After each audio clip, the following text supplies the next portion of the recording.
भाईजान मस्जिद की तामीर के लिए चंदा चाहिए। भाईजान मेरे पास तो कुछ भी नहीं है, मैं तो यहाँ पे काम करता हूँ, वो सेठ जी खड़े हैं, आप उनसे जाके ले लीजिए।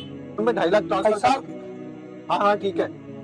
हाँ जी बोलिए। भाईजान पास में एक छोटी सी मस्जिद की तामीर चल रही है, उस मस्जिद की तामीर के लिए चंदा चाहिए। आपका बहुत नाम सुना है, जो भी आप अल्लाह की राह में देना चाहते हैं दे दें। ये लो 10 रुपए। भाई सिर्फ 10 रुपए? वो मौलाना साहब, वो दिन में 10 आते हैं मांगने वाले, अब सबको बांटता रहूं क्या? जाइए यहाँ से। मौलाना साहब क्या बोला सेठ जी ने? जी कुछ भी नहीं। मौलाना साहब पैसा तो है नहीं मेरे पास देने के लिए, लेकिन पास में मेरा एक प्लॉट है, मैंने सोचा था कि आने वाले वक्त में वहाँ पे अपना घर तमीर करूंगा, वो प्लॉट के कागजात मैं आपको दे देता हूँ ताकि आप मस्जिद की तमीर में लगा सकें। भाई फिर आने वाली जिंदगी में आप कहाँ रहोगे? 4 दिन की तो जिंदगी है मौलाना साहब, कहीं भी रह लूंगा। और हाँ मौलाना साहब आप देखना, इंशाल्लाह अल्लाह पाक मुझे जन्नत में महल बना के देगा। बेशक भाई, क्यों नहीं। अगर आपको ये मैसेज अच्छा लगा हो तो शेयर लाजमी करें